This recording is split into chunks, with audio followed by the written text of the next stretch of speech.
Yo, yo, yo, welcome to another edition of the Geeky Bros Podcast. I'm your boy Tactix. Yo, it is just Darcy here.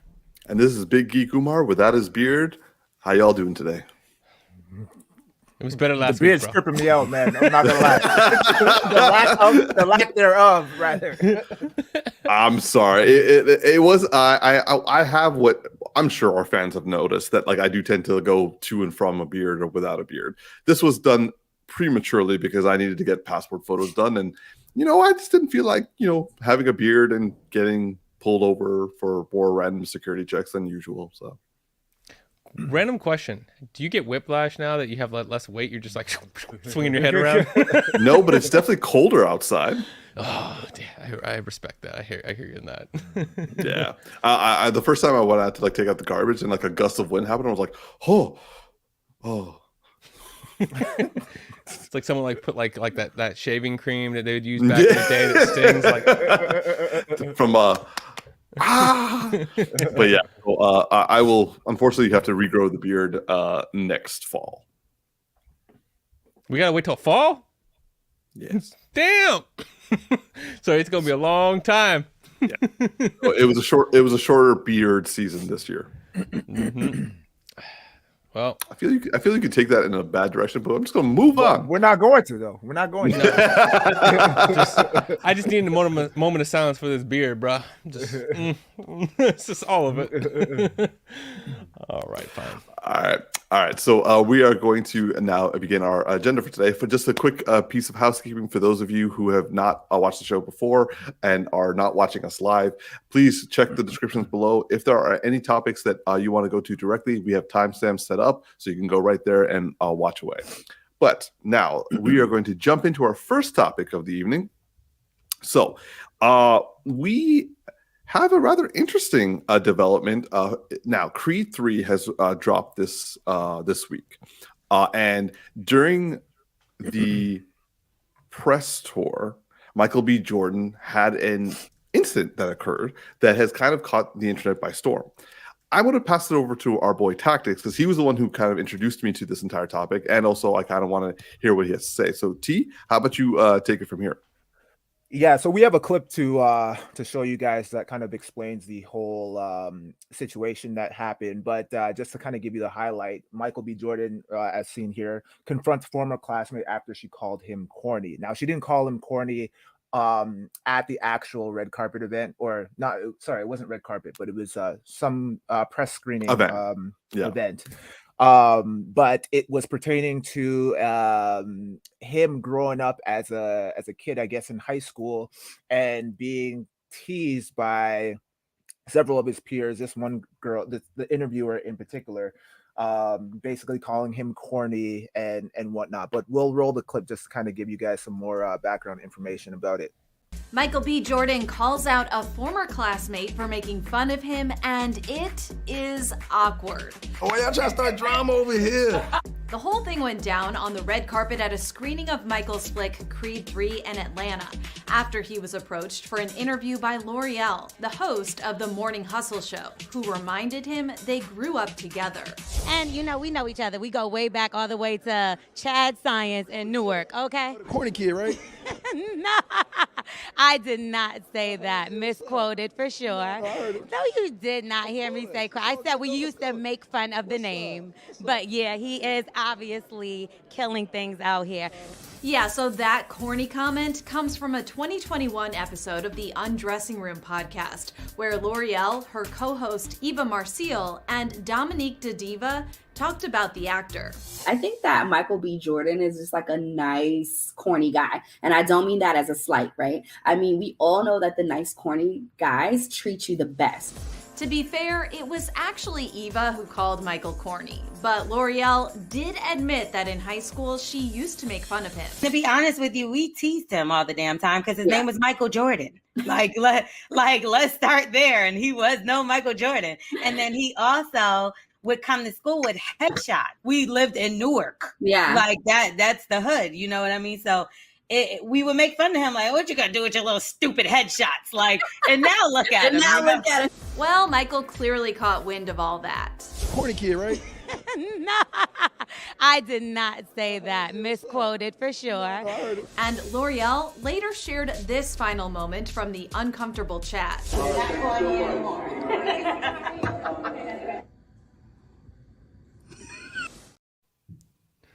Yeah. That's awkward. That's awkward. Yeah, very awkward. And the reason why I wanted to kind of bring this up is because I'm sure all three of us can kind of relate to this in regards to how we grew up. Like, I know for me, speaking for myself, I got made fun of as a kid earlier on in my high school days for not playing sports, not being part of like the cool crowd that was like smoking weed and like going off to parties and whatnot. I was into like cartoons and like dancing and shit, right? And back then, those kind of things weren't really cool. So you were called corny, you were called weird, all of that kind of stuff. And then those were the nice that people called us. Exactly. Yeah. So like things are a little bit different now, but this situation, it's kind of disheartening because even with the girl Eva, which actually, funny enough, fun fact for you guys, you two, that CJ, my cousin, actually worked with Eva. I actually noticed that because just right now I was like, she looks familiar. I'm like, oh, so my cousin, he did a Christmas movie last year, late last year, and he was the co-star alongside Eva. So it's just kind of interesting to see her pop up in this whole situation here. But it was kind of disheartening to hear her to refer to Michael B. Jordan as corny, even though she said, yeah, it's no disrespect, but like it's the corny guys that usually end up with the good, like with the good girls because they treat you right and everything. And I feel like you get that a lot. Like I often got that a lot, where it's like the nice guys always finish last and blah blah blah and all that kind of shit. And it again, it's disheartening because of the fact that it's like, unless we were like thugs or unless we were like out here doing doing like all kinds of dumb shit that like we didn't get any play from the women, you know what I mean? Or we were considered like the corny loser guy kind of thing, you know what I mean? Like, or the sweet guy that like we just want to pat your head on. Yeah, or like the shoulder to cry on, like the simp and everything. And like that's far from accurate for at least for us three anyway. But yeah, the fact that she, like, at the end you could clearly see, like, in the beginning of the interview, she's all like, oh yeah, no, I was misquoted, like you didn't hear me say corny or whatever. But then she doubles down on it and she says, oh, and by the way, you're not corny no more. And I'm like, you had an opportunity to apologize to this man for, dogging him and like, trash talking him back in the day. And instead you go and you hit him with that jab. And obviously he was bothered by it. And I've heard a lot of like people commenting, and they're divided on the whole like situation, where it's like some people are like Joe Budden, for example, had some words about how he thinks Michael B. Jordan's corny for even addressing it after all of these years, whereas other people are like more on Michael B. Jordan's side and saying, yeah, it's good that you confront your bullies and whatnot.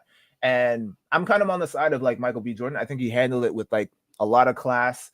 I would have done the same thing. Like if I like, and the fact that like he still did the interview, most people would have been so bitter and so like, bent out of shape about the whole situation. They'd be like, nah, I'm not talking to you, yo. Like you ain't getting nothing from me.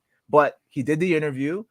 He called her out. He checked her on the past, and and then he kept it moving. So I think he handled it with class. I don't think there's anything corny about him.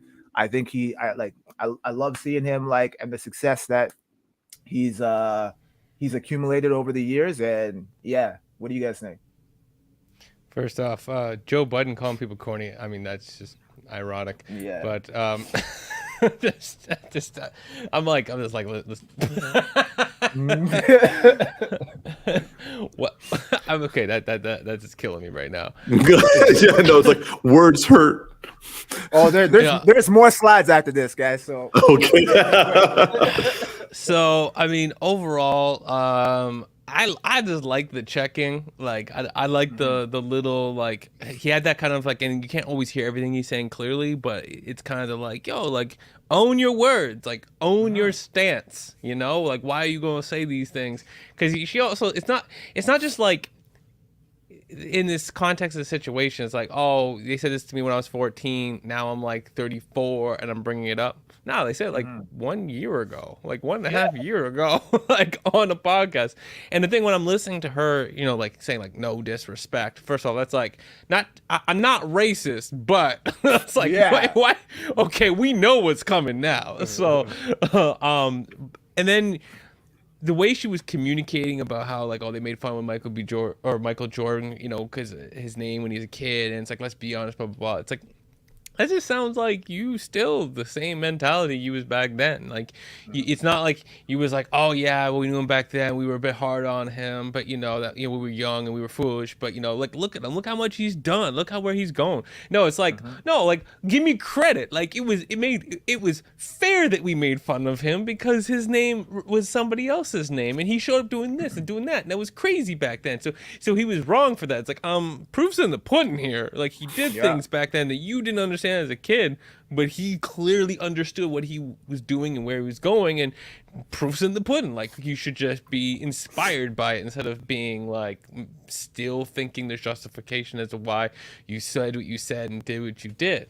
But overall, I just like how he just kind of like gave her that kind of like, you say these things like be about it, you know. I heard you just, and she's saying, oh, misquoted, and it's like nah, you should just be like, my bad.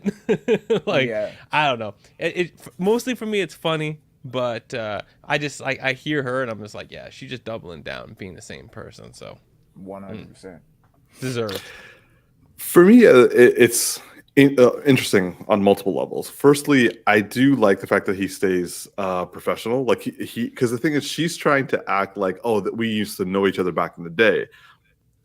Now to go to the, I don't know who the person was, who's kind of criticizing Michael B. Jordan for bringing it up, but I'm like, if someone who used to make fun of me or bully me is going to like say, oh, hey, how you doing? I'll be like, hey, how you doing? And if they're interviewing me, fine. But if they're gonna be like, hey, we're friends from back today, I'm like, no, we're not. What, you stand on my neck? Or would you give me that wedgie? Oh, yeah. That was best friend material right there, right? Yeah. And he's not even following her. So I mean, they're clearly not friends. Like yeah. So like I think it was respectful for him to stand up for himself and be like, like, no, like don't act like we're friends. You used to call me Corny, and he checks her. But then after he checks her, she moves on because she doesn't like she realizes this has gotten really awkward, and he moves along with her. And just like you said, at the end she brought it up again, and that's why he's like, dude, seriously. So like I will say that I'm kind of in support of Michael B. Jordan on this one. Like and I think that given the situation, he actually handled it very classy. Also to kind of like, so she was making fun of him back in the day for being called Michael B. Jordan, and also that he brought headshots. So I just like, Darcy, when you brought that up, it made me think about it a second, and I was like, I remember, I haven't seen it, but I remember that Michael B. Jordan started out his career from The Wire. I went to go see when The Wire started. It was like 21 years ago. He was like 15, 16. So clearly those headshots accomplished the goal. Yep. Man had a plan. The man had a plan, and he acted on his plan. He was hustling. It paid off. So her going back later is like, oh, he used to bring headshots. Like, what did you expect us to do? Not make fun of him? It's like, well, yeah, because as an adult, you probably realize that you have to interview him to make your podcast relevant. You're actually bringing him up to make him relevant. It's not a great look for you. It would have been different if she didn't even say anything, or was like, oh yeah, I used to make fun of him and I regret it now, or like you guys are saying. But like, I feel like she's almost kind of using this story. Oh, she is making herself relevant off of his name. but Yeah. she's getting the backlash from it. You know, I'm gonna add something into this. Okay, so I'm always been a big believer, like, you know, be honest about where you at, and to the point, Umar, you were making about how she's like trying to make it like, oh, we was friends when they weren't friends, right? So to add some context here, I went to school with Avril Lavigne, all right, when she was literally going from being a teenager to becoming the star, right? And Damn, I didn't know that. She was in school for 1 year. And so the worst thing is that the year after, when she, like the 1 year I was like, my first year, I was in grade 9, she's grade 11, right? I only interacted with her one time. And she was in school for that year, but then like mostly trailing off by the end of the year. And then the next year, she was an international star, right? Like that literal much of a jump, right? And we had to spend the whole school year listening to her music every day going to class. But throughout that time frame, I watched so many people be like, oh yeah, we were friends, blah, blah, blah, blah, blah. And like they went to one party. I'm like, anytime people brought up me, I'm like, I asked her what the time was, and she gave me a little bit of attitude because it was right above my head, and I was in grade 9. I didn't know nothing. So that was my one interaction.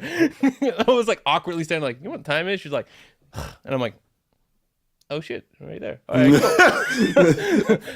That's my whole experience. We friends? Never gonna claim that. Yeah. Definitely not. But a lot of people do, and it's like sad to see that when people are like trying to use somebody else to like big themselves up like this. Oh, we go way back. No, you can just say we knew each other, right? Yeah, because you did know each other, just not in a good way. Yeah, and even if she did something on the lines of like, "Yo, we're both Newark people," like something on like the fact that like we're both from Newark and here we are. Yeah, or that would have been same school, you know, like yeah. But yeah, so like I would say that like I don't see any reason. Corny but cool. Corny yeah, so, I like in terms of the podcast when Eva was calling him corny, like, so it's interesting because they're saying that she is the one who called him corny when really so like technically speaking, she was right when she said misquoted because she wasn't calling him corny, she was calling him worse. Eva was the one calling him corny, but she was saying it in like in an endearment sort of way, which depending on how you feel about it, like it can be both a plus or a minus. For me, I've gotten so many of like those, like, oh, you're such a dorky sweetheart, and I'm like, okay, and like I just owned it after that. So you know, that's why I like, you know, I made it part of it. But I feel like you have to be in the room in order to like receive that a comment like that. Like if someone like behind your back said, yeah, he's a dorky nice guy, it hits different when they say it, versus when they say it to your face. You know what I mean? Because then you can see it in the context in which it was made. Right? Fair enough. Like, yeah, because also like you don't know what that means for another person. Like it could be, you know, like, oh, so this guy is like someone I don't want to really talk to because like, yeah, he's a nice guy, but like I might find myself be in a dorky conversation, which I don't want to be, 100%. Sort of thing. Yeah. And you can try to say, like, she could try to be like, oh, he was a dorky nice guy, and then follows it up with like justify why I was able to make fun of him in high school because this is legitimately a good reason. It's like, no, that what you said before was not sweet. If what you follow up with is putting the person's character down. Yeah, like it went from like so Eva was saying that she was like he was a corny nice guy, and then that led to a conversation about how another person would like bully him or tease him or make fun of him. At the same time, like this is all like during the moment of his success when, I mean, like, yeah, celebrities, they get a lot of scrutiny, they get a lot of focus, they get a lot of like very inappropriate, well, especially the female ones get very, very inappropriate statements about them or questions about them. But like, that doesn't mean it makes it right to start doing it to guys. It's just like, it's just a much less version. And Michael B. Jordan is clearly doing well. Like this is his first directorial debut, and me personally, I liked it a lot. Damn, but you already seen it, motherfucker. Oh, god damn. Again. When you saw it? No. Get out of here with that corny ass shit. Get out of here with that. I thought I told you. Yeah, now. Oh, I man, always seen these movies first. Always. Not that I was gonna see it with you. I already knew I'm seeing it with my lady. Yeah, well, I'm like, what are you talking about? You said you were going to go with your girl. I was like, but it still feels like the same. Whatever, man. It's the principle, bro. Tactics, you know what it is? It's like when you've been in a relationship for a period of time, and even though they're not doing it out of malice anymore, it's that trigger. Yeah, 100%, yo. I asked if you guys want to see John Wick 4. You still go watch. Oh, now you're talking old shit. You bringing up old shit. But getting back to it, like, I really enjoyed the film, and I think that, like, Michael B. Jordan has got a bright future as not just as an actor but also as a director. And Jonathan Majors himself also has a bright future ahead of him. Nonetheless, I cannot wait to talk to you guys about this. Anyway, I find that this situation was handled well by Michael B. Jordan. I will also say that the interviewer kind of showed her colors with her last comment. She showed her colors at every stage. Well, she posted that reaction on her Instagram. Again, doubling down on the comment and laughing about. She was the one at the end that was laughing about his reaction, because that you could clearly see in his facial expression that he was bothered by the whole interaction. And also his body language is like, I don't want to be here, but I'm going to be respectful. Yeah, 100%. That shows class right there. Okay, I didn't know that. That actually bothers me. And the thing is, what's wrong with being corny? I mean, we like, especially at a young age, we were all corny back in the day. Dorky, geeky, nerdy people. Geeky, you know what I mean? Even if you were like an athlete, like you still had some levels of corniness to you, you know what I mean? Like, we were all there. Like, take this guy, for example. Like, you know. Wow. Wow.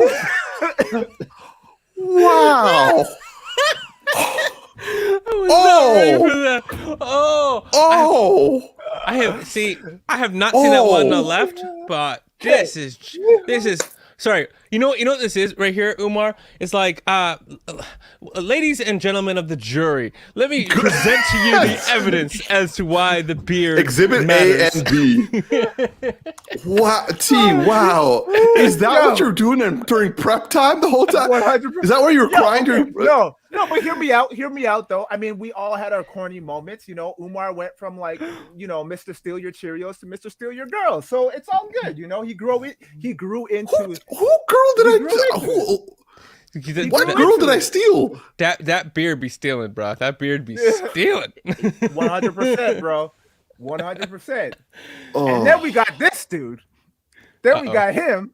Yeah. Yo, Darcy, that right photo though. Yo, but by the way, bro. For some context, just hits him just right. You know what I mean? It's the Starbucks, man. He went from drinking 3% milk to, like, Starbucks lattes. Shit, bro. No, bro. That picture on the left is me drinking straight cream at that point. I was rocking a good 265, 275 in that photo. And on top of it, just to add some fun context to here, you know that stupid look I have on my face? Well, it's helped by the fact that I'm literally standing in front of a place called Dumber Lake. Just random context. Just random, but it's actually a place in Ontario called Dumber Lake. You know what worries me?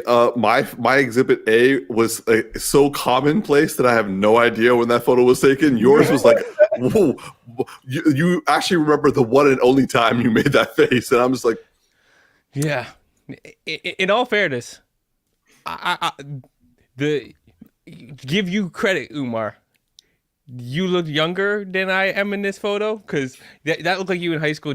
I'm in my 20s in this photo, just to help you out. You look like someone's uncle up in here, bro.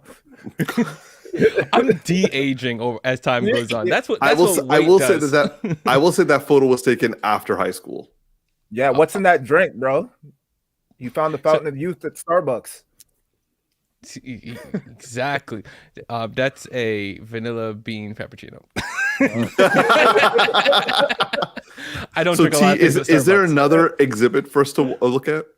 Oh, 100%, guy. I wasn't gonna do y'all like that, bro. Like, Oh, that goatee, bro! Who did you wrong? You got the 0.5 button cut.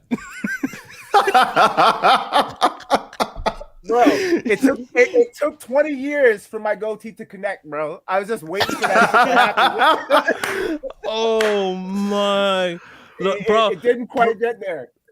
Bro, you was like, give me the Cuban links cut up, and they just like, nah, you got the fake Cubans is all you got. Oh, okay.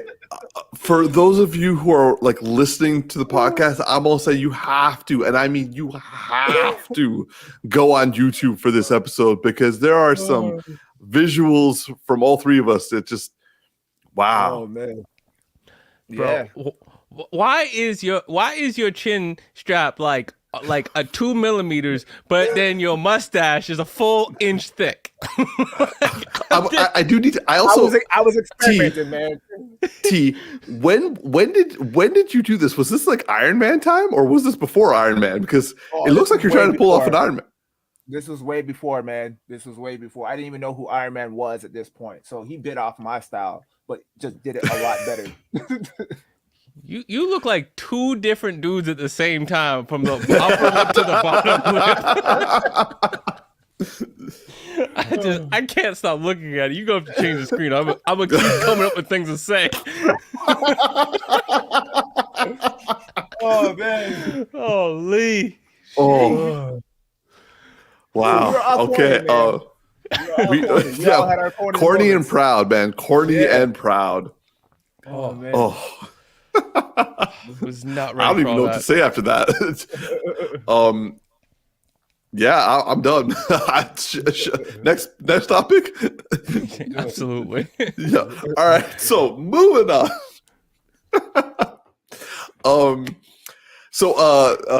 Another thing that got released this week was also the first episode of season 3 of The Mandalorian. The mothership, the starship, the currently only real big selling point of Star Wars is The Mandalorian, and season 3 has now come out. The first episode of season 3, I should say. And I have my thoughts about it. I will say that I've been looking forward to this, but I wouldn't say I've been dying for this. I would say that Andor, I know you guys haven't watched Andor, but Andor left a good enough place in my heart that I was like sufficiently satisfied with the Star Wars universe. So this is now icing on the cake. But I do know that actually, T, I know that you weren't able to watch it, but were you able to skim it at all? I mean, I tried, and then I just stopped midway through. That's fair. All right. So nonetheless, T, I will say that there's nothing that happened in this season that I think is going to dissuade you from watching it. I think that you would still enjoy it. But Darcy, before I go into my review, I kind of want to hear what you think, bro. What did you think of the first episode? So first off, before I get into that, I mean, kudos to Pedro Pascal, and I mean, I want to say all the good things coming to his management team, but they're already there because the man's like out here just like killing it with being like on the 2 number 1 or 2 best shows on 2 completely different like platforms, Disney and HBO. Big platforms too. It's not like just like some random streaming services. It's like HBO and Disney, they're number 1 flagships, and he's running it. Yeah, the man's gonna be bankable for the next few years for sure. Overall, this episode was good, not great for me. It was really enjoyable. There was a lot of good moments. The ending where it's leading kind of just, I don't know. I felt like I was wanting a bigger moment at the end of the episode. Yeah. I don't know why. It doesn't mean like every show has to leave on a like, oh my God, what's going to happen next kind of cliffhanger. But like, I don't know. I just kind of was like, huh? Like, I just kind of like, we done now? Oh, okay. I thought I was going to get more. I mean, it looks badass, but just, I don't know, her attitude or something like that was just kind of like, what? This is the end of the episode? I don't know. Okay, but it's not her acting. It's just like why they end the episode there. There was a couple images ago. Again, I'm horrible with names, but our brother with the cloak absolutely loved the moment. I was talking to Umar about this Grief earlier. Cargo. Yeah, he's walking with his cloak and turns around, and there's like two little droids like helping carry the cloak as he's walking. And it looked like, I'm like, what is this man out here getting married or something? Like, he's like, it's just. But yeah, everything about their interactions was fantastic. I also loved when they took this droid in the statue with the remains of it, and they're trying to fix it, and they bring it to, I forget what those dudes are, but those like little tiny dudes who could like fix any tech thing. I just loved the interaction. It was adorable. It was cute, and I just enjoyed every second of that. Everything with Grogu never goes wrong. Grogu's amazing in every scene. I like when he was like trying to play with those little dudes, and he's like grabs them. He's like, no, not a toy. And then he's like separates them, and then he's like, do it again. I'm like, you're winning me over. The Anzellans, they're called the Anzellans. Thank you. The little guys. Yeah. It's funny. It's like they're like smaller than Grogu, and Grogu down here just straight.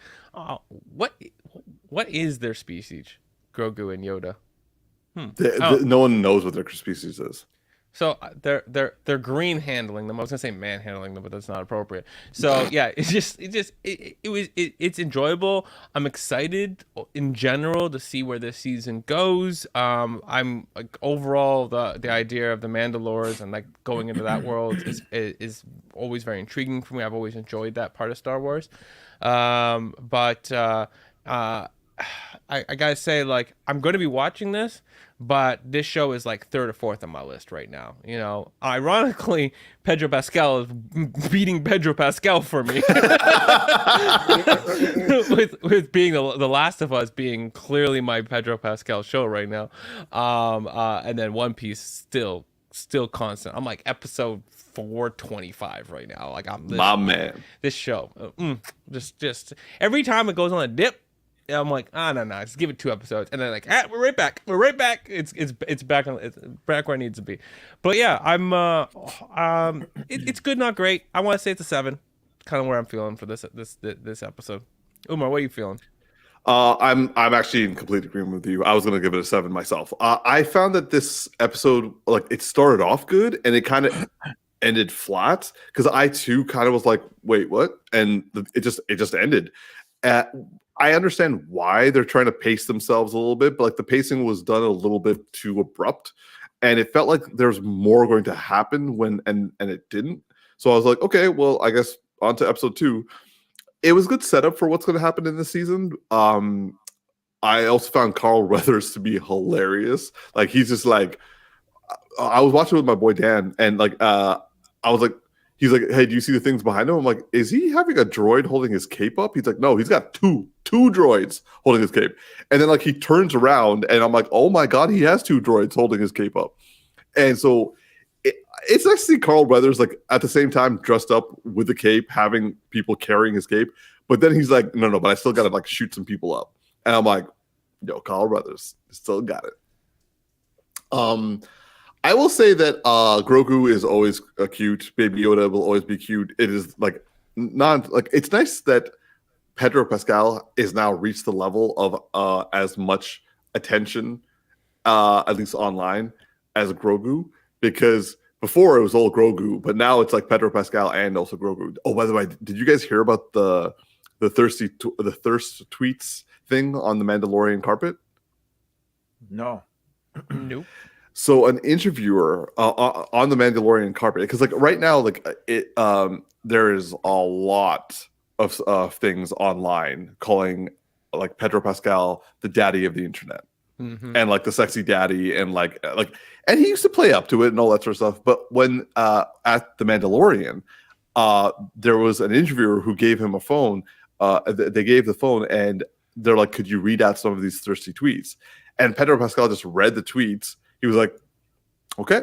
And then he was like, no, I'm not gonna read them. And kind of like just walked away.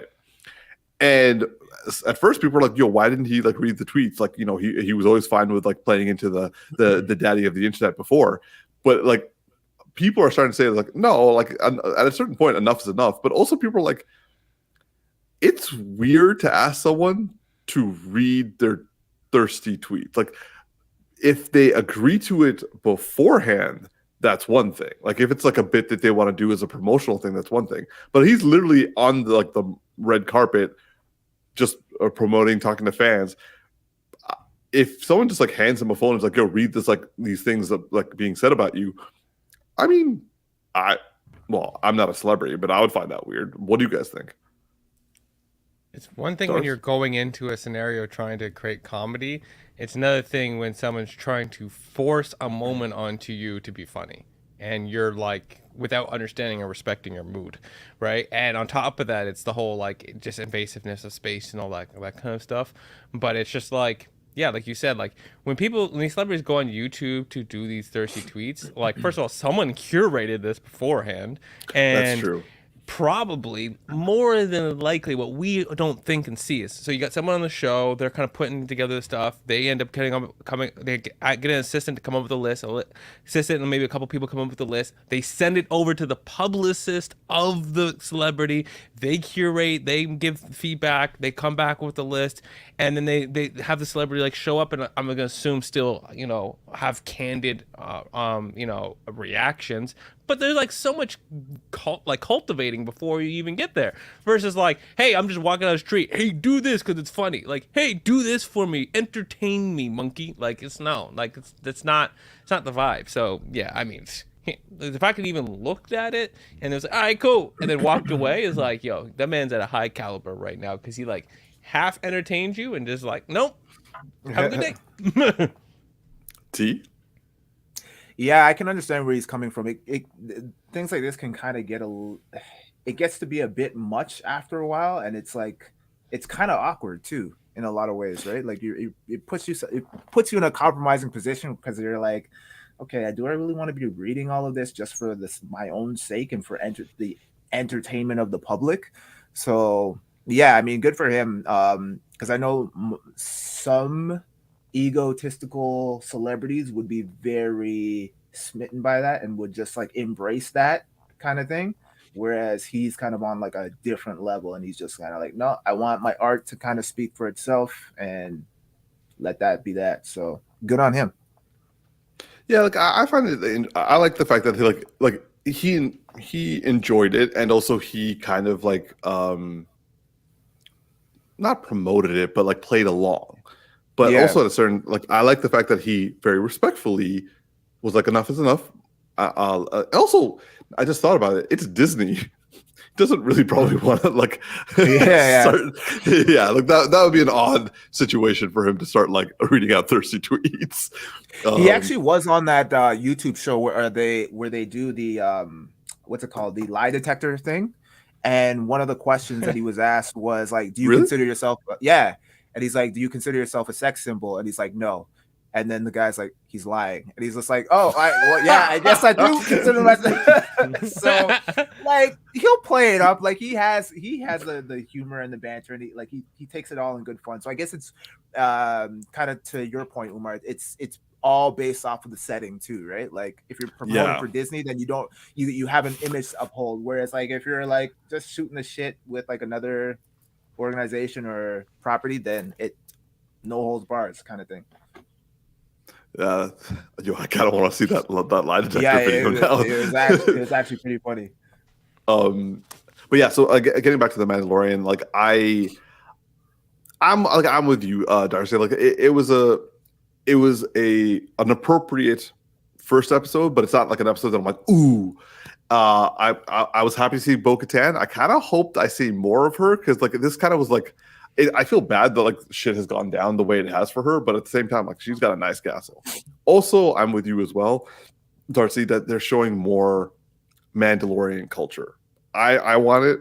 I want to see more of it. That whole opening sequence with like that dinosaur, alligator, turtle thing was like, that was fire. That was fire. Yeah, it sounds so weird considering I haven't seen the show yet. Dinosaur, alligator, turtle. What the fuck is that? Yeah, you will see. Like when you see it, you'll know. Like you'll just be like, because like when it came out, I was like, what the fuck? And then I'm like, Oh, so that you will enjoy. Umar, quick question. I was curious if you had the same thing that I had. When I watched that, at first I thought it was like a flashback to when the Mandalorian was like becoming the Mandalorian, and I was like, what? And then the Mandalorian came in and saved the day, and I was like, oh, okay, totally not what I thought it was. No, I actually completely thought that too. I thought that's how he kind of like started. Yeah. But like I guess they're just showing that like they're carrying on without him. 100%. Yeah. Jeez, it's like what the fuck? Yeah, no idea what you're talking about. you got to see it. It's just think of like that dinosaur in the water from Jurassic Park, the first one with Chris Pratt in it. You know the dinosaur that came up and like ate. Yeah. Like think of that, but as an alligator with the Mandalorian people. And now your brain's going, that seemed like a badass fight, and it is. It's exactly what you think. Yeah. It's all the same level CGI as the Jurassic Park, but with people actually fighting instead of just running like maniacal idiots. Yeah, that was one thing I actually respected. Like they were just showing like because like every time I would suggest something, they would do it in the next shot. I was like, they should really do this the next shot. I'm like, that guy should really just like unload. And it's like they did, and then it's like fly, people fly. They started flying. I'm like, okay, I feel better now. Yeah, and this is also one strong ass alligator. Yo, that thing like it has to be the dominant species on that planet. Like, there's no thing that they could be like take like what planet are they on? It's Godzilla's there. He'll come out of nowhere. So yeah, for me, I would say first episode of Mandalorian, enjoyable. Good to get you back in, get your feet wet in the Star Wars thing, but and it's good to get like Grogu. Yo, by the way, Favreau, like especially with the Anzellans and Grogu working together, he is like setting up his toy factory big time. There are going to be people who are going to be loving both of those and be like, we want more shots like this. Like I can guarantee you by this weekend there'll be memes upon memes about these two. A Grogu with a pet Angellan. Is Yep. how I say it? Yeah, Anzellan. Anzellan, that would just be that can sell hardcore. He's just like holding, and you got like that's gonna make money. Favreau really knows how to like get the toys out, which is the selling point for this show.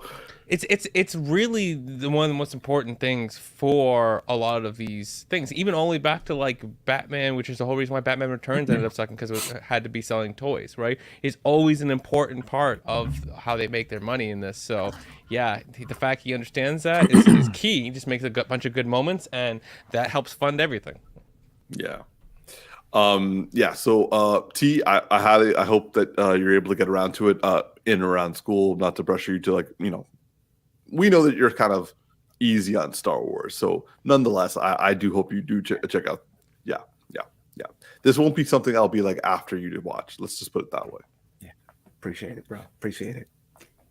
All right, moving up to our big and final topic of the evening. I was on TikTok and I saw this video with discussing My Hero Academia. Now, for all of you who know, the three of us are big fans of My Hero Academia. Season 6 is still running, and like I'm up to date. I just got up to date because I missed a couple weeks. And Darcy, I think you're up to date, and Tactix is just a little behind us, which is like rare for us to say when a season is being released. So good on him. But I saw on TikTok a video about. Nice. Sorry. I think you're being a little too nice. I'm more than a little behind, but I appreciate it though. eight episodes versus 20 or 2 seasons. I'm just saying, you've been much further behind before. I mean, do we want to talk about where you're at in Shippuden? Nah, let's not. Then we can talk about being behind. Are you even in Shippuden yet? Are you still in Naruto? He did the first 20 episodes, and he's like, "This is too long." Bro. I tried. I'm just like, yo, it's because of this show. My Hero Academia ruined Shippuden and Demon Slayer. Because I remember because you had watched both by that point, and you're like, "This is too slow." I'm like, "Yo, we spoiled you." Yeah, I caught on way too late with Naruto. By the way, there's a website, I have to look it up, but there's a website that actually catalogs and animates what's filler and what's canon. And I sent that to him. Yeah, so at least you could skip that. Hilariously, if you look up Boruto, it's actually a show of 80 to 90% filler. So it's basically non-watchable. it's like you literally watch a few episodes and skip 80 episodes. Like what is? Why do you have filler arcs? I remember I sent it to him, and he comes back to me. He's like, "Bro, are you telling me that a quarter of the show is filler?" I was like, "Yeah." He was like. Well, anyway, getting back to the main point, the question was done on this TikTok video that I sent to Tactix, where in asking in My Hero Academia, what are the top 5 best quirks? Now, I will say that this was a rather interesting question because the showrun, like the people on TikTok, they took this as what are the most powerful. But I had a different idea. And so I said, I asked Tactix, I'm like, oh, what's your answer? And he's like, oh, you tell me first. So I gave my answers. And then I'm like, so like, what are your answers? Like, I'll tell you in the podcast. So I was like, oh, okay, we'll make this into a podcast, the topic. And then like, I see this guy writing notes before and I'm like, what you doing? He's like, I'm just researching quirks. I'm like, are you telling me you've had a week on this question? You made me a topic and you haven't prepped for it. Bro, okay, so when you sent me the video, I was like, all right, this is interesting. And then, like, I didn't want to just, like it. So I'm like, okay, I gotta engage with this guy because he's sending me a whole bunch of videos right now. So I'm like, oh, so what, like, who would you put in your top 5? And then he fully started, he's like, oh, you go first. And I'm like, you know what, let's save this for the podcast. And I'm like, fuck, now I got to do homework on top of the homework I already have. Fuck. And then I totally forgot about it. And then I'm setting up for the show, and I'm like, damn, I still haven't done the assignment. So I love that okay. I love that I was like asking you questions about your day, and you're just like ignoring me, like, yeah, cool. I'm just like, what are you working on? Well, because I knew I didn't watch The Mandalorian, so I'm like, fuck, I might as well not even be here if I don't do this last assignment.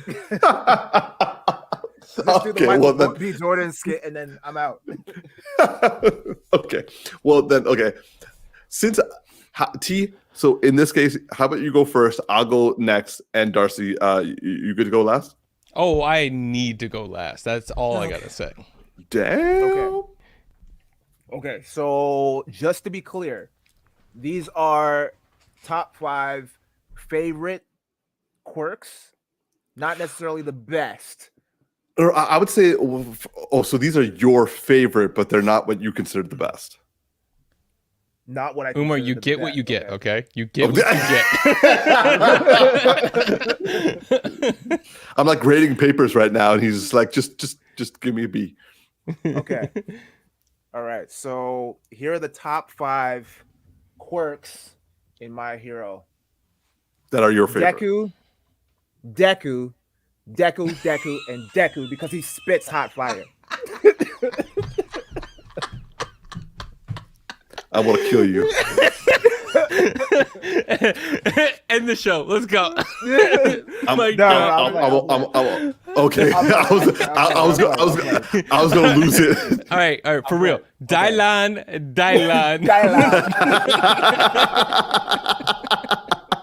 Everyone's like, who's Dylan? Oh, okay. Go on. Okay. So no particular order, but these are the ones that I would put in my top 5. Well, I wasn't kidding about about Deku. I think we have yet to see. Obviously, we have yet to see his full potential, and he's already fucking shit up. And I feel like once he learns how to, you guys have seen what he can do, and Umar. Yeah, I was gonna say, like Darcy and I kind of have seen him. Okay, I'm not there. Wait, you've seen him at his full, like 100, like I would say we like 80% now. Well, it's not just his control over One for All anymore. It's like all of his other abilities that are being manifested are also. Wait, do you know that part? And he's still alive? Umar, just let it go. Just let it go. You gonna say too much. I already want to reference one superhero character that he's like acting like now. So I don't even want to like. Hold up. No, wait. Yeah. He's seen the Black Whip. Yeah, but he and ain't also see it like this. And you kind of told me about the spider sense. Yeah, you fucked up. Yes. Well, now he. It was during the fight. Nah, the cat's out of the bag, and you brought it out, bro. Hold up, That's all you. because that was the all last you. thing. That was all you. That's all you. Okay. That's Anyway, all so you. Deku is your Deku was one of them. Todoroki. Or Todoroki. Todoroki. I knew you were gonna react. I was like, he got that wrong, bro. Tactix. By the way, it's on the screen. If you need help, just look at the screen. I have it written down too, so that's a fuck up on 2 accounts. But yeah, I like the fact that he I call him Fire and Ice guy. I should have just went with that originally, but yeah, I like. I appreciate you trying. It's really cool. Yeah, I'm learning, bro. I'm trying to get the right dialect down. Like I'm learning. But yeah, I like his power. I think he's really dope. And he reminds me of the dude from Naruto that I like. Umar, you know who I'm talking about. The shadow guy. Oh, Shikamaru. Yeah. Just in terms of like his Interesting. not in power, but like in personality. Like I get the same vibe from him. That's just me. I mean, you might have a difference of opinion. That's fine, but that's just me. That's fair. My next one on the list is quick question. Yeah. Is Todoroki how they say that in the dubs? Just curious. Probably. I don't know. I just call him Fire and Ice guy. So it's like everything gets translated badly, even names. Bro, unless the dude's name is like Dave or like Frank or some shit. I hear these names, I'm just like, that's gonna be a bitch to remember, man. So like Deku's really the only one that I've been able to like, okay, got it. And All Might. Yeah, but All Might is like that's closer to English. That is English. No, I was like, that is actually English.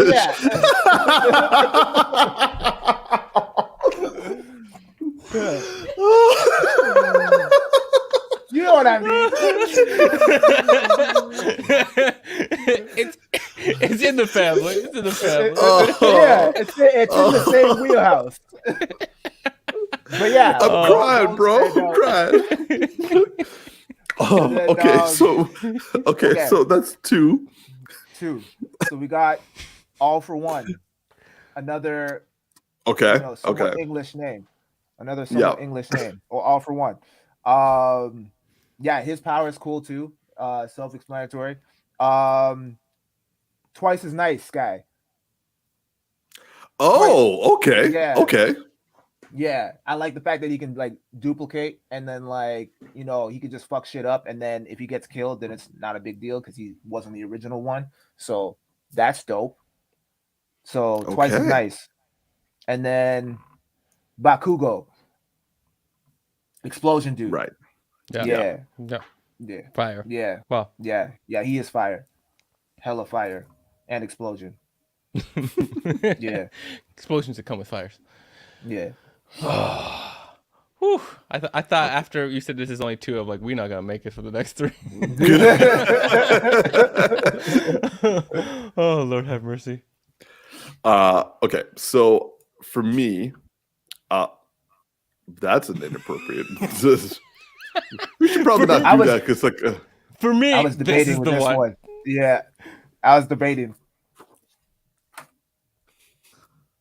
We're just gonna hold on that all awkwardly in silence. 3 guys just gonna be doing that. Okay, well, all right then. So for me, my list is we have some similarities. So for one, dude, just change the image. Change the image. That is not helping. Or like just do the 3 of us. Yeah, this is so awkward. That's not helping. Oh my god. Okay. So We're gonna get canceled out here for no reason. well, we cancel for one reason right here, right now. But okay. So the first thing on my list is also All for One. Like I would say that is in terms of the best sort of quirk to have. That would be number one for me. I beg you to change this. Thank you. The number two would be One for All. Pretty obvious on that one. Then I would say for me, number three would be Todoroki as well, in terms of like being able to the dual aspect of that. Ooh, nice. I like that. Number four is Gale Force, and that's that that airbending one that from the that really like hyper guy. I forget his name, but he has like the ability to do winds and manipulate air, like basically making whirlwinds. And so I think his name is Gale Force, actually. Basically the Avatar. Or just an airbender. Yeah. So I think that is a really, really good quirk to have. And then the fifth one is Fierce Wings. I really love the wings on Hawks because like I think that's just like a game changer from my perspective. So yeah, those are my five. Dope. Darce? So I don't like to follow rules, so I decided to change the whole game up here because one, Umar, you're like best. Best is an ambiguous term, and generally it's just power, and I don't want to rank people based on power. It's not fun for me. So I chose 5 people, but I have 2 categories. Okay, what I decided to do. What? Choose. Okay, I have 2 categories. It's only 5 total. Okay, and I specifically right out of the gate in my listing, All for One and One for All are not going to be included. I didn't want to choose them because the premise of what I'm about to say is just easily like flip flop the two. So what I wanted to do was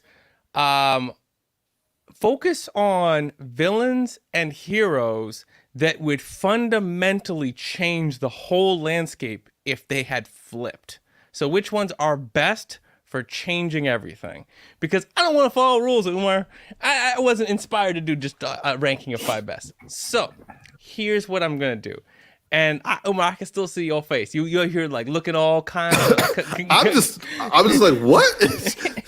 So 5 people that if they were to know would be either a villain or a hero switch would change the landscape of My Hero Academia hands down. Okay? Interesting. So first off, for the villains, I have 2 villains and then 3 heroes. Okay. First one is DK. If DK the power, I'm focusing the powers. Only one I called out the actual person because I don't really know what to call the power. If DK was a on the side of the heroes, huge. Not because of the fighting, because if there was a hero, they're not going to just start killing people with decay. Right. That's not how the heroes work. But huge for a lot of things in terms of what they could do for society. One, decaying chemical waste, those kinds of things, taking care of things for people. But 2, very, very strong as a defensive I was just going to say in fighting of a lot of attacks coming your way. Very, very big in terms of, he's like basically like a racer in terms of what that does on in terms of like nullifying people as a defense mechanism. Okay. But the next hero, villain going hero is Overhaul. And because of the ability to reconstruct things, constructing buildings, rebuilding people, what if people have been damaged, rebuilding them, all kinds of stuff. You'd be like the top doctor. Yeah, absolutely. Phenomenal there. Now, for the fun part, heroes becoming villains. Okay? I'm surprised you didn't do all like, because All for One, if you turned him into the hero and One for All being the villain, that would be a fascinating switch. Yeah, but then you have to switch their names. Yeah. No, the reason I didn't do it is because I was also trying to think about people that I couldn't think of as much of a clear counter to when it changes the landscape. I feel like if you change One for All, you just like literally flip them. Yes, it changes the landscape, but they're always the yin and yang of each other, like literally their name. Versus where like other people, I was like, if you switch them, it really could topple the strength of things, and they don't have as many people that counter them in what they're able to do in the opposite side of the fight. So next one up, going into heroes, I'm going to go with the obvious one that I think people are going to expect me to say, which is Eraser. Can you imagine the villains fighting the heroes and Eraser's just stopping the heroes all the time from using their powers? And the villains are going to kill. Where the thing is, when he's using it as defense, they're not trying to kill, they're trying to stop. But if he's attacking and all of his people are fighting with him and he's stopping all the heroes from using their powers, there's just people getting murdered. Like, it is. That's dark. Very scary. Very, very scary. See, now what's the counter to that? What is the counter in that fight? Right? Some powers as heroes feel weaker, even though Richard doesn't feel weaker, but it's a way stronger when you're not holding it back. It's like Superman going evil. It's a lot more scary when he's a villain. Okay? Homelander. Exactly. Now, the next one, Sir Night-Eye. That strategic mind and that planning. Because a lot of the villains that are the strongest ones are moving off of emotion. But this guy would just... You imagine, like, Decay teaming up with Sir Night-Eye to do an attack? That's... And twice? Actually, all three of them? If it's twice, Sir Night-Eye and Eraser, that's a super villain team up that's... Like, none of them have overtly, like, offensive capabilities, but they would decimate. Yeah. And my last one. This one is deadly. Now, not in the way where it's catastrophic into a lot of people en masse, but to a lot of people in what this person can do. Permeation. That would be an assassin you can't stop. Yeah. Permeating in and through walls, coming up out of nowhere, and just killing you. All the damn time. Imagine all three of those flip, and then DK and Overhaul, let's say that all flipped at once. This would be a very different world that we're watching.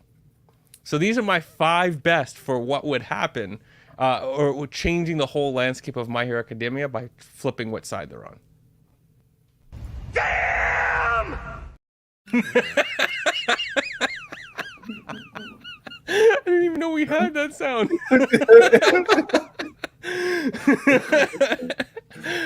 Oh, yeah. I can't follow rules. I had to have fun with it. Yeah, I'm actually trying to think. Okay, if I were going to choose ones to flip. Okay, if we're doing All for One and One for All are off the table.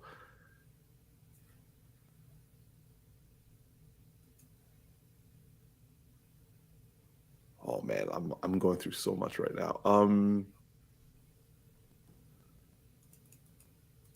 Mountain Lady would be dark as fuck. What is Mountain Lady's abilities again? She grows to this she grows to be a giant. Like basically. Oh she's yeah, like, the giant one. Yeah. I feel like that one is good, but then you can counter it by like flipping somebody on the other side, and it's DK's like second in command dude, or not second command, the one that's like a lapdog that just like huge and runs all over the place. The one she fought and got her ass whooped by. Yeah, I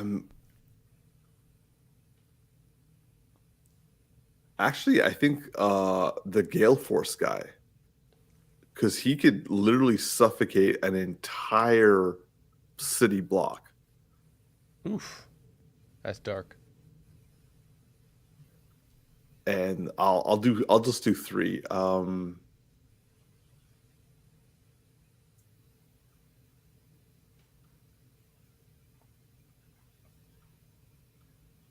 Umar's thinking hard over here.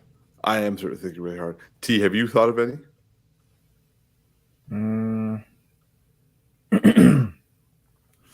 I mean, the easy answer would be the Fire and Ice guy. Todoroki. Yeah, his would. It would just be the same on like on both sides. It wouldn't like fundamentally change, like be like horrifying, because like we've already seen like what fire can do because Dobby has that ability. Who's the purple guy? The one with the shadow. Okay. No, the guy, the Mineta. whatever. T. Yeah. T. You just made me go into a very dark place with that. Can you imagine if he was, instead of being like a pervy guy, he actually was a predator? Oh, that just got so much worse. That just got so much worse. Yeah, that is just horrifying. Well, like sadistic as well. No, I know. Yeah. Oh, that just went really dark. Yeah. I don't think he would change the landscape a lot, but he would be like a really nasty arc. Of a story, kind of like that what's that, the dude who with the blood and was trying to purify from all the like bad heroes who are doing it for money and fame and not doing Stain. Yeah, it would be like a Stain arc in a way, as in like some side thing where it's like super dark and super like where did this come from and like why is it so intense, but he's not like Shigaraki, where it's just like like leveling cities, and you're like super worried about how apocalyptic that the power is. Yeah, like it's a much more like it's like a much more smaller scale, but significantly more personal and also much more horrifying. Yeah. You know what can make a really good flip, not from being devastating in the fight, but for a really good story, is the muscle dude. If he was a hero and he had to face against like the one that Deku fought. Oh yeah. Right now, imagine him fighting up against like, I forget the guy's name, but the really big giant dude, gargantuous, whatever. Oh yeah, Makia. Yeah, imagine him being a hero and having to fight like an insurmountable power, and he's just constantly building muscles. Oh, that would be like it'd be like a very heart-wrenching fight to watch. Whatever happened to that guy? Did he end up dying or? No, just keep watching. Which one? Just keep watching. No, not the gigantic guy, the muscle guy.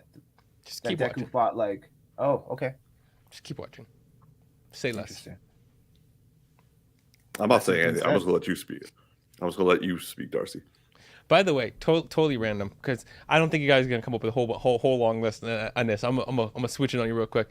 But on the Minata, however you pronounce his name, the pervy dude, somebody made a point on TikTok that I absolutely love about this character. Something that's funny that happened. So you know the acid chick, how the one time, Umar, you've seen this. I don't know if Tactix you've seen this yet, but it's not a big spoiler or anything like that for like the show as a whole. Oh, I think I know what you're talking about. He gets put in a seat and she straps him and keeps his eyes open, so he has to like watch something on TV because she's like a punishment for all of his perviness. and someone said ever since that episode, he's not done a pervy thing since. And I'm like, what did she make him watch? Well, it was definitely a good, like, I think, narrative decision, because I think they realized that this was not going well. The joke was funny a little bit, and then move on. Just move on. I never found it funny. I found it just like it's a thing that because I'm used to visual forms of what you call it, fan service, but Mineta was like a dark web being posted on each episode of like fan service. I was like, I really want this to stop.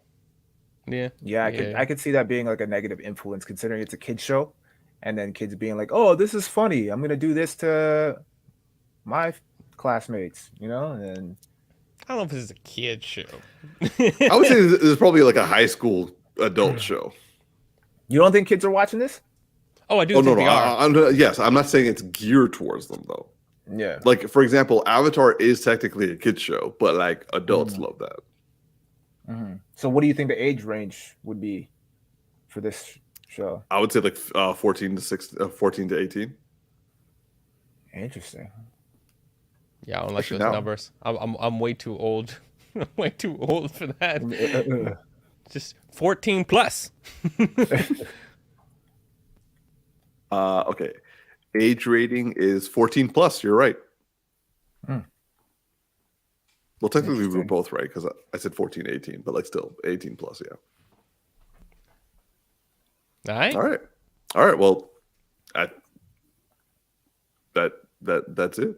We kind of like abruptly ended our topic faster than we were expecting, but nonetheless, those are the quirks. Please, audience members, if you have a top 5 favorite or best quirks from My Hero Academia, if you're watching it, please drop them in our comments. And TM, would volley it back to you. Cool. All right, everybody. Thank you so much for watching another edition of the Geeky Bros Podcast. I'm your boy Tactix. Yo, it's just Darcy here. And this big geek Umar. Live long and prosper, y'all. Please like and subscribe. Darcy, what See you you next watching, week. man? You look so what? engaged, right? What you watching? Us. Oh, okay. I thought you were watching something else. You were just like so like in a daze. But all right, cool. Bye, everybody.